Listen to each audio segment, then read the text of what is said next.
Welcome, everybody, to this special video we're making here today at VinceRussoBrand.com. My name is Jeff Lane, and I can't get my Google gimmick to work, so I can't plug my Twitter. So please, if you don't already, be kind. Throw me a follow on Twitter at JeffLane22. But I got Vince on here today. Jeff, are you a little jealous that, listen, I know you're kind of blowing right by it. Are you a little jealous? I got the follow yesterday from the official Scream Queens Twitter account, bro. I got the big follow yesterday because I put the show over. Yes, very jealous. Did you watch it yesterday before we get into this? Mm-hmm. Listen, I'm telling everybody out there, okay? You have to really listen for the dialogue because it's so fast and furious, Jeff, that if you're not paying attention to the show, you know, you're going to say, this is okay. You have to listen to the dialogue. It's brilliant. I laugh from start to finish on that show, like nonstop laughing. Oh, bro, the lines are just like incredible. And now it's not going to be on for a few weeks. Oh, yeah, because of the World Series, right? Hey, yeah, Jeff, they're totally blowing next week's Halloween week. Like, how do you not have an episode next week of that? Hey, Jeff, I also want to tell you, I got a shout out to you, a personal shout out to you from Ed Ferrara, because Ed and I started like talking about Lost. So like I brought you into the conversation, and Ed knows you and knows your work and everything. And bro, Ed got me hooked on Lost. But bro, he rips the last season and the finale, rips it. So I said to him, I keep telling Jeff we're going to do a show. I said, I'd love to hear his take on the finale, man. We got to sit. We just got to set a date, bro. We got to set a date. I know somebody else too who's a huge Lost fan. The four of us have to do it, but we'll do that soon. Excellent. All right. So do you want me to tell everybody why we're doing this? Yeah, go ahead. Because, like, for those unaware, and I'm going to let Vince kind of recap it real quick. He wrote a blog this morning about sending an email to Vince McMahon offering help, and that was the first time I saw it.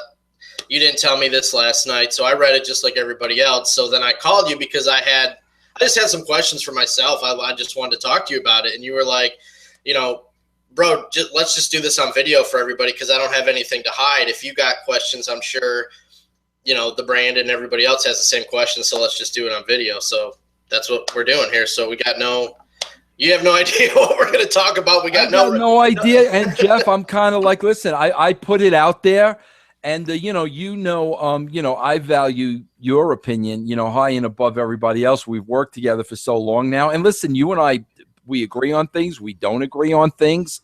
I'm pro blue pants. You're anti blue pants. I am not anti blue pants. But no, Jeff, like that's why I'm like, you know what? I didn't tell you about it. It was a late night thing. And I'm love to hear where you're coming from. I'm very curious to hear that. So that's why I said, listen, I say it all the time, bro. I'm an open book. I have nothing to hide. There's reasons why I do things. So, let's talk about it. Okay, so for those unaware, do you want to just run down what the blog was? Because basically you reached out to Vince McMahon last night to tell him you're here to help because, like what you had said in the article, you want to help the wrestling business. You don't want to see it decline. You know what I mean? So I basically wrote to him, and listen, I'll be honest with you. I'm not going to tell you what I said, word by word, but I'll give you a flavor. I told him that I didn't quite understand why I just keep getting discredited. And I pointed out to Vince that, since the day I left the company, when it comes to the Attitude Era, I put everybody over as being a part of it. Everybody played a role in it. I have no problem putting everybody over. But when it comes to Vince Russo, there's an effort to discredit me. And I said to him, I think that's unfortunate. And I said, and quite honestly, I deserve better than that. I period. But I said, but with that being said, I still want to help you. There are various reasons that I didn't get into, but I said, in spite of that, Vince, I still want to help. I said, I was never in it, for the money, the ego, the corner office, the politics. I was never in it for any of that. I had one objective and one objective only, and that was basically to write and deliver the best possible wrestling show I could. That was my motivation, period, end of story. And I told them flat out, I said, from a creative level, nobody you ever worked with worked as closely or were as successful as you and I. I mean, that's the fact of the matter. So, I don't hold any grudges. I want to help. I am a fan of wrestling. I am a fan of Vince McMahon. I think I can make things better, but it's there. Whatever you want to do with it. I mean, I didn't say this, but basically whatever he wants to do with it, he can do with it. I kind of know what he's going to do with it, but there were several reasons why I felt compelled to send the email. People ask you this all the time on Twitter. I'm sure I've seen the ones you replied to, I'm sure you get even more that you don't even see every day, but they're all, you get a lot of questions. Would you go back? Would you go back? And you always say no chance. The offer will never be there. I wouldn't do it. So why? To me, this just seems like a 180. You know what I mean? Like the fact that you've said you don't want to go back there. Well, there's a couple of reasons, Jeff. First of all, listen. You don't know the real wrestling business unless you've been in the real wrestling business. I've been around the block long enough to know if I was ever put in that environment, which, bro, I mean, the odds are 1,000,000 to 1. I don't think for a second that would ever happen. I honestly don't, from the bottom of my heart. And I don't have a problem with that. But the fact of the matter is, knowing the business, knowing the players, knowing the individuals, if I were ever put in that position, I would be put in a position where I'm set up to fail.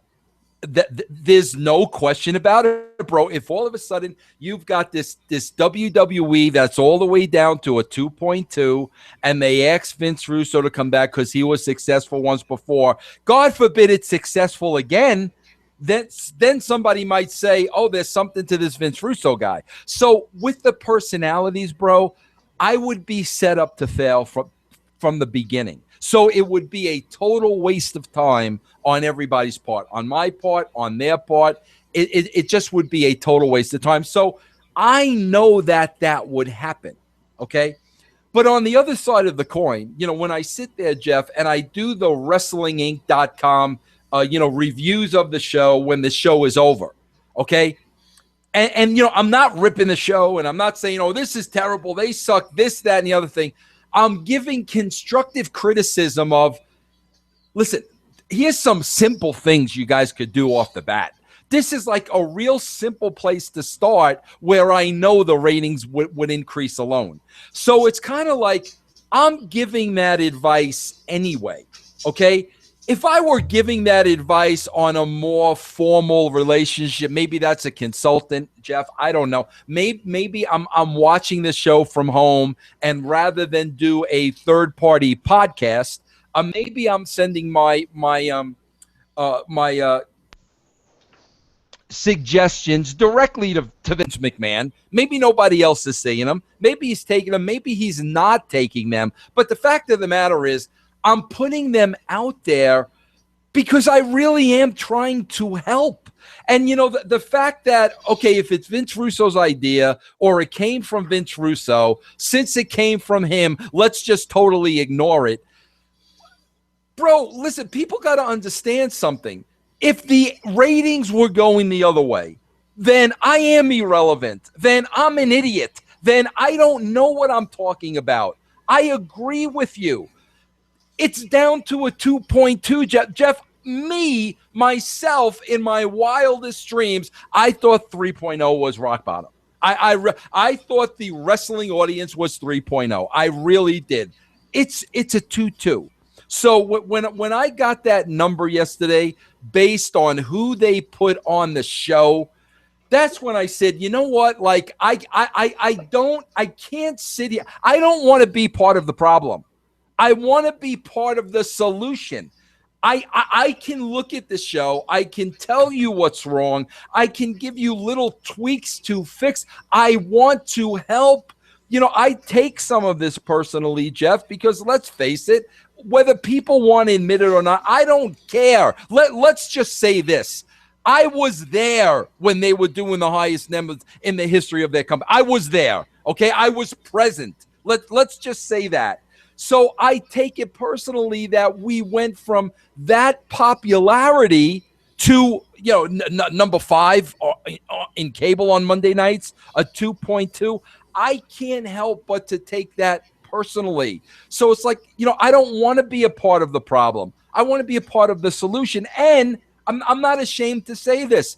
I love Vince McMahon. I love the guy. I was tied to his hip for 5 years, bro. I know the man. I know how he is. He's getting older. I know how people relate to him. I know that people are giving him information creatively, to get themselves over with him. That's what they're looking to do. They're looking to pop Vince. They're looking to get in favor with Vince. They're missing the big picture. The big picture is the audience. I don't care about those other things. I never cared about those other things. What I cared about and still care about is getting as many people to watch this show as possible. So, maybe we don't bring it to the heights it was, but you can't tell me. Listen, we got to, first of all, you got to stop the bleeding. You got to put your finger in the dike, first of all, and start from there. But you also, bro, you don't want to get to the point where it's too late.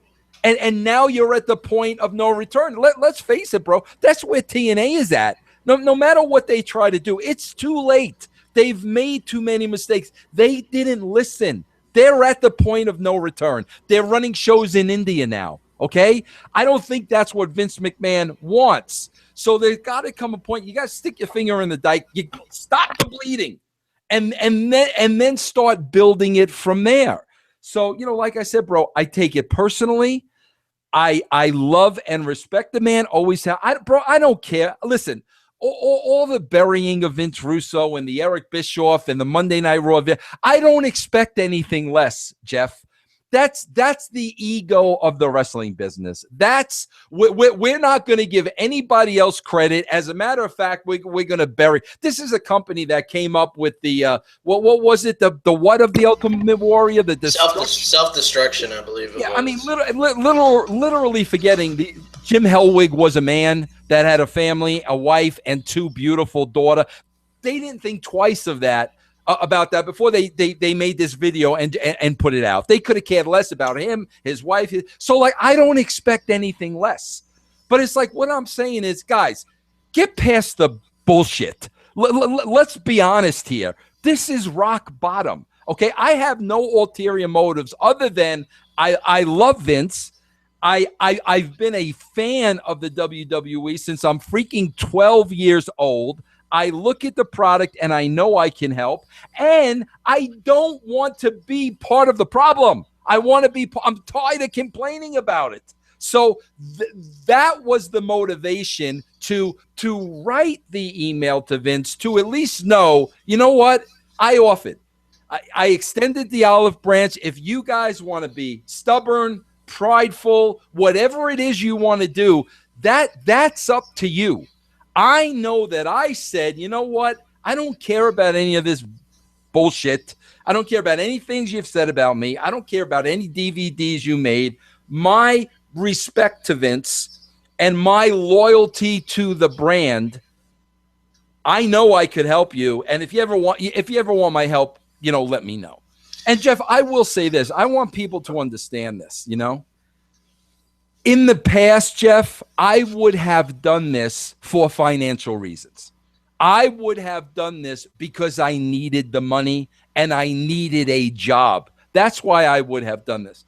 Right now, Jeff, I am in the best financial situation since I left TNA on a full-time basis. I think we're going on 4 years now, bro. I don't even remember what it is. I think it was 4 years ago. Right now, I am in the best financial situation. We are growing the brand with everybody's hard work, your hard work, Realm's hard work, the loyalty of the brand.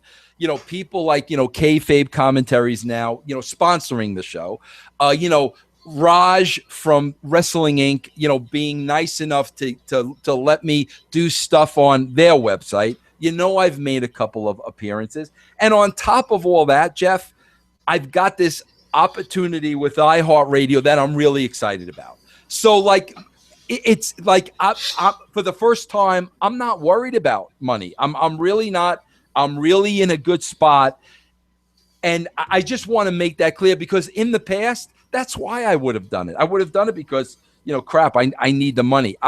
That's not the place I'm in right now. I'm in a place of genuinely saying, we're down to a 2.2, guys. Like, let's just cut all the bullshit. Let's bring wrestling back to prominence. I think I can help you, and I'm offering those services as part of the solution, not part of the problem. Well, I mean, you just said that you feel like if you ever did go back, you would be set up to fail. So why would you put yourself through that if you think that's what's going to happen? Like if there was an opportunity? Because I think there's other ways to help. So, okay, like that, and that's what I wanted to get into next. Let's say Vince McMahon replies and says, "What do you have in mind? Or, what specifically are you talking about, Vince? How do you want to help? Like, well, like what would you say? I mean, what would you want to do? I guess I would say, Jeff, I would say, I want to. It's your company. I want to help in any ways that I can. I want you to utilize, let's call a spade, the talents of Vince Russo that you know. Okay. Now, bro, if at that point it was come back on a full-time basis, which I don't think it would ever be. Again, bro, it was the same thing when I went in 2002. Okay. The writers buried me. Absolutely buried. Paul Heyman buried me. Michael Hayes buried me. Nobody wanted me there because, quite frankly, if I was there, there was no need for them. So I'm glad it happened that way, because it was going to happen a couple of months. That would not change. Okay. So, like, I would know that in the back of my head, and that's not what I would suggest. I would basically say, if you want me to watch the show, if you want me to send you notes on the show, if you want to have a conversation with me once a week, if there's a special project you want me to work on, if Vince, how do we get Dolph Ziggler over? Write me a Dolph Ziggler story. Things like that, where, you know what? Start at the bottom.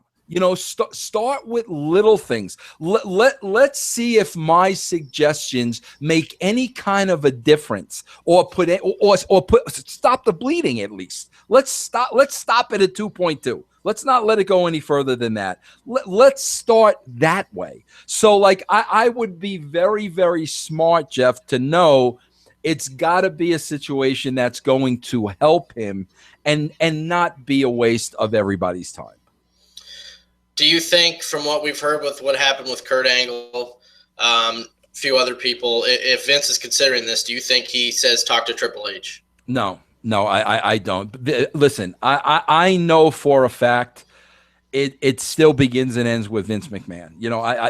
There is no question about that, bro. I know that as a fact. He is making, all the decisions. I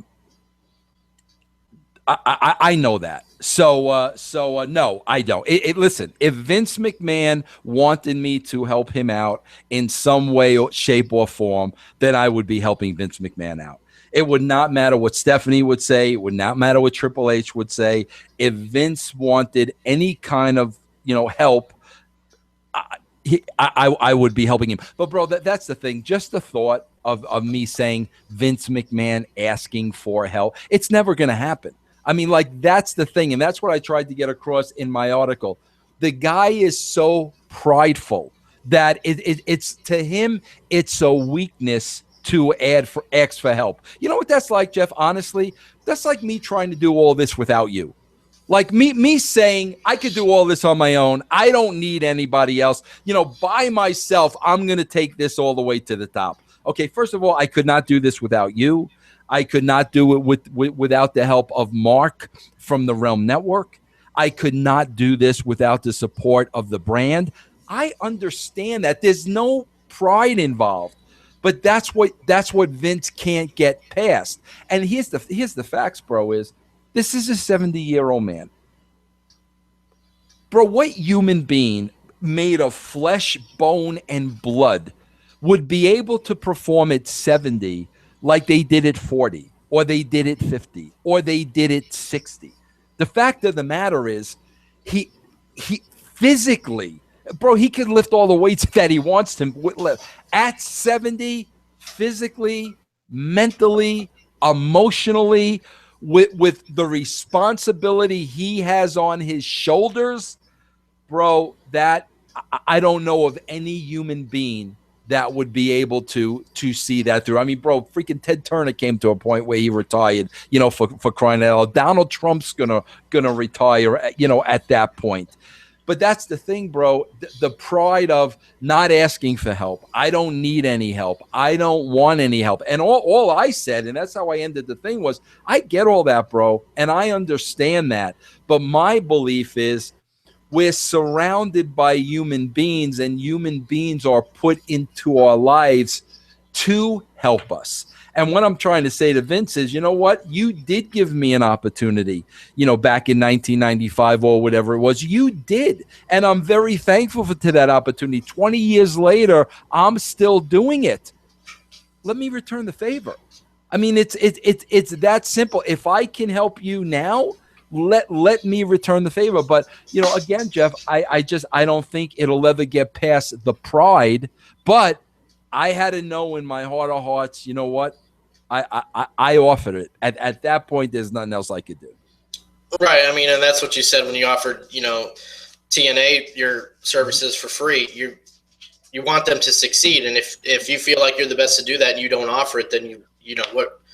Right. At least you offered. And not for anything. What happened to TNA? This is before. This is before. Destination America. Was going to pull the plug and do this, that, and the other thing. Now they're running. They're putting videos on Twitter from India. Why? Because they were too prideful to say, you know what? Not for anything. When Vince was here, we did do 2 million people. Now, you know what? Maybe you don't like him. Maybe you don't like him. Maybe the fact that he's a New Yorker and he's very set in his ways and he thinks his way is the right way. Yeah. Okay. Well, guess what? That kind of comes with him. But the facts are, he was here. We did 2 million people. But again, the pride, the ego, we need you. A lot of people can't say that, Jeff. Jeff, I tell you, bro, I need you on this show. I got no problem saying that whatsoever. I need your hard work and dedication on this show. Jeff Lane isn't here. It's a huge loss for the brand. I have no problem saying that. But I mean, bro, we live in a very prideful and a very egotistical world. And at the end of the day, that pride and that ego is what eventually does a lot of people in. Back in April, I remember, I think it was April, you sent a similar email to Vince, and he replied, "Nothing's available right now, but never say never," or something along those lines, right? You discussed this on the show. Let's say Vince McMahon's sitting down and he reads this email, and then that's what goes through his mind again. Why do you think he would just dismiss your offer to help if he does? Pride and ego. I mean, there's no doubt about it. And like I said, Jeff, listen, we can go back now to April. And I was sending the email out of concern in April. I can't even imagine what the rating was in April. It wasn't a 2.2. You see what I'm saying? So whether it was a 2.7 or a 2.8 or whatever, I was concerned at that point. So now I'm saying, okay, it's October now. We're down to a 2.2. There's no light at the end of the tunnel. Are we going to continue being prideful and egotistical, or are you going to allow somebody to help that sincerely wants to help you because he cares about you, and he cares about your company. If at that point there's nothing available, blah blah blah. Okay, bro. Well, I don't know. Maybe I'll check in when it's 1-7. Yeah, just personally, I'm curious about some of this stuff. Like, let's say he does want your help. Do you have any demands that you would have to make to go back? Like, I don't want to be on the road. I want to be able to spend time with my family. I want to bring Ed with me, or I want to work at NXT. You know what I mean? Like, nah. Do you have any of this stuff in mind? Or listen, here's the deal, Jeff. Like, at the end of the day, I know that I have to be able to do what I do. Okay, I have to be able to do what I do. Okay. I wasn't able to do what I do at WCW, and we know how that turned out. I wasn't able to do what I do at TNA. I wasn't going to be able to do what I do back in 2002 when I walked in the room full of writers. If I'm in a position where I'm not going to be able to do what I can do, it's just a waste of everybody's time. So no, bro. And listen, and like I said, I want to make this perfectly clear. The last thing this has anything to do with is freaking money. Like when you talk about demands like that, none of that matters. I would have to know, I would be in a position where I would be allowed to do what I do because I can only help them if I'm allowed to do what I could do. If not, like I said, bro, it's just a waste of everybody's time. Do you think Vince might think maybe you wouldn't be as successful in the PG rating? Do you think that maybe that might be weighing on his mind? Bro, Jeff, listen, man, you know what's so funny? Like, when we think about this, really, what is the PG rating today? Right. And I say that, Jeff, because I'm looking at shows on television that, like, blow my mind. I mean, bro, the last couple of days, I told you I could not watch Hotel. Walking Dead. I don't watch Walking Dead. There were so many people being eaten in a matter of 15 minutes. Okay, eaten. Fargo. I watched Fargo on Sunday night. Fargo Sunday night, the guy literally took a meat cleaver, hacked up a guy's body, and put it in a meat grinder. So with all that happening in television, like what even is PG-13 today? Let's be honest. But Scream Queens is TV-14, and they golf clubbed this dude's head off. Bro, they ran the girl's head over with a lawnmower. Okay, TV-14. Right. But so here's my point, bro. My point is that would be a beautiful excuse. That would be something that they could throw out there. Oh, Vince can't work in the PG-13 era. Okay. Give me a break. They don't even know what is it, PG-13 or 14? 13? It's just TV PG. I think it goes TV PG, and then the next one would be TV 14, and then TV MA. They don't even know what PG is because they haven't even pushed it to the level of PG yet. So we don't even know what that is. But like I said, bro, that would be a great excuse. I've heard that before. And it's like, listen, if I look at that show and it's like, if you think the problem is the rating, that may be 10 down the list. That may be number 10. There are so many things that come before that, bro. What if Vince writes back? I'm just coming up with these scenarios. THX. This is what's going to happen. I'm going to get no response, or I'm going to get THX. I'm probably going to get no response because of what I wrote. Yeah. Because, listen, the last thing somebody wants to read is the truth. Nobody in their right mind is going to say that to Vince McMahon, but Vince Russo, which is why I was successful the first time, because I dealt with him man to man. If I felt it, I said it. And, him reading that about his pride, this, that, and the other thing. I mean, obviously, rather than, maybe I should take some from this, there's probably going to be a DVD about me next week. Like, what if he said, all right, Vince, I want you to come and be one of these 30 guys? That wouldn't allow me to do what I do. Yeah, that's what I figured. It just wouldn't, bro. Yeah. Yeah. So, I mean, obviously, selfish reasons, I'd love to see you working there just to see what you can do with this roster. I think a lot of the brand wants to see that. What would what would Vince do with this person? What would Vince do with Seth Rollins? What would Vince do with the Bellas? I mean, a lot of people, I see those questions on Twitter. So selfishly, I would like to see that. But, realistically, what do you give of ever getting a response to this? Zero.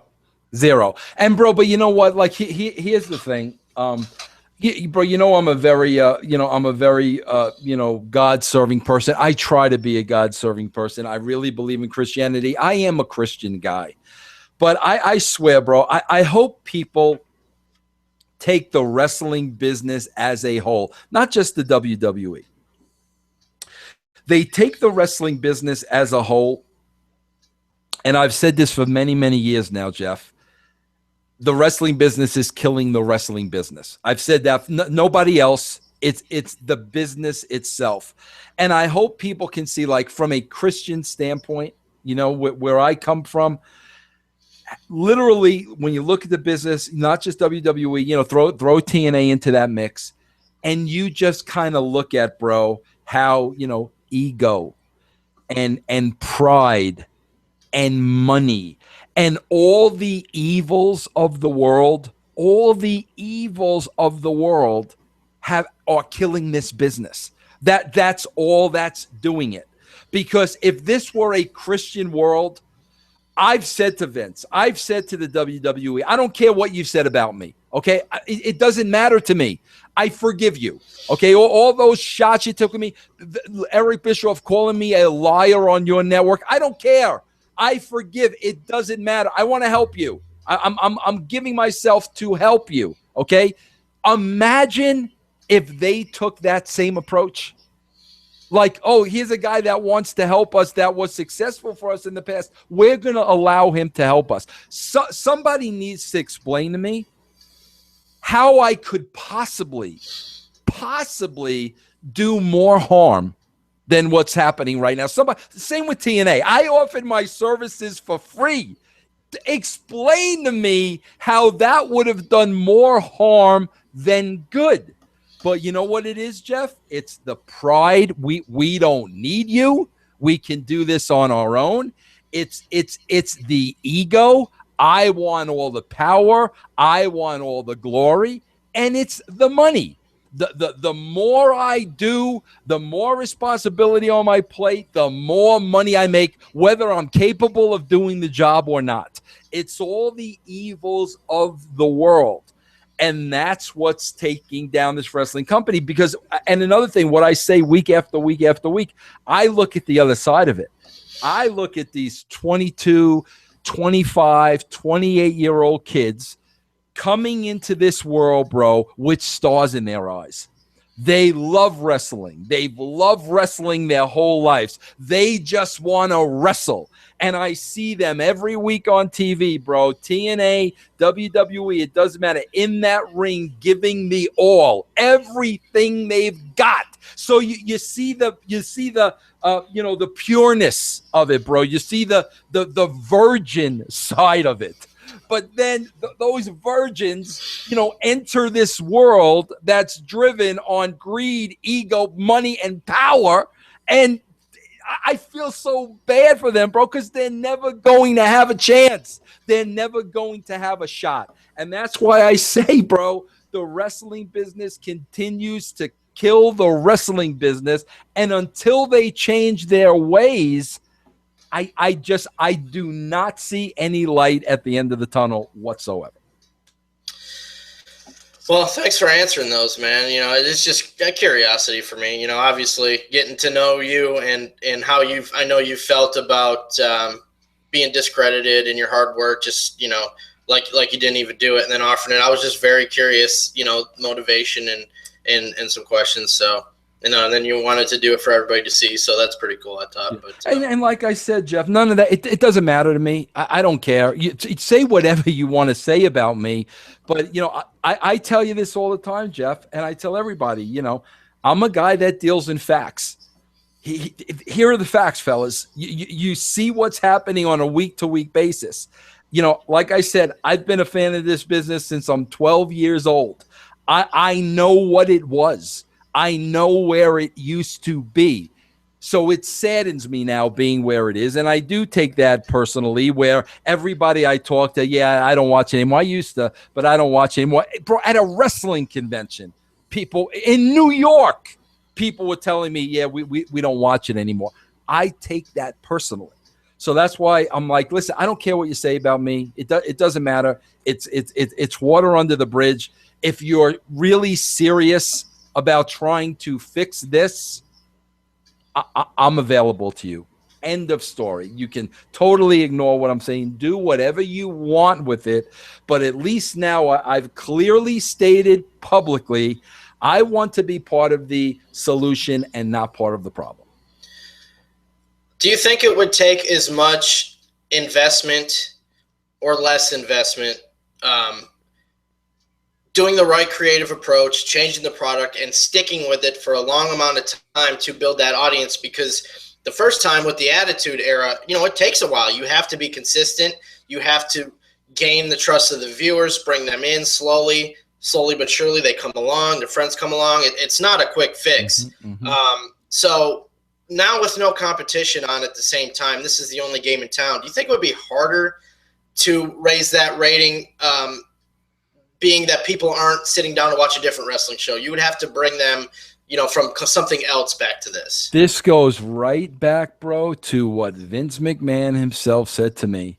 If it's good, they will watch it. I don't care if the Major League Baseball playoff games are on. I don't care if the NFL is on. Blind Spot is on Monday night. I don't care. Fargo is on Monday night. I don't care.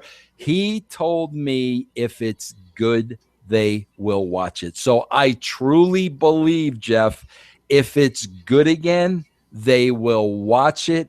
And slowly but surely, they will build that audience back up. But you just used a key word, bro, consistency. It takes a consistent good show after good show after good show after good show to get it back to where it was. We're at a point now where, bro, on a week-to-week basis, they're as inconsistent as ever. So, like, they're no way near consistency. That is probably the biggest problem. So until they get consistent, bro, within the 3 hours of a show, forget about week after week after week, within a show, until they get consistent, they're nowhere near where they need to be. Yeah, the reason why I asked, because, they got down in the ones or whatever in the 90s, I think like 1.8, maybe even that low. But WCW was getting a high 3, low 4. So that wrestling audience was still there that could flip over. Without that other company, do you think like a 1.8 right now would be a point of no return? Do you think once they get to a certain point, where the red lights go off? Or? Well, bro, here's what my concern would be, because I look at it every week, Jeff, and I see no panic. We read the stories about Vince's, chopping heads in the back, and we read all that. We don't know if that's true. When I watch the product, I don't see a change. I don't see a sense of urgency. I see business as usual. Okay, bro. I when I say that, I think about JBL's call when Take is walking to the ring. His call was no big deal. Well, that's kind of the attitude, no big deal. What my concern would be is, what is USA Network thinking? USA Network was getting the 6 ratings and the 6.2 and the 6.5. Yes, it is a different time, and the landscape has changed. But we're not talking about a 5. We're not talking about a 4. We're not even talking about a 3 now. We're barely getting over 2. So my biggest concern is, at what point does USA Network pull a Destination America? You know what? The ratings okay, but with the money we're paying per episode, it doesn't make financial sense for us. What is that point, bro?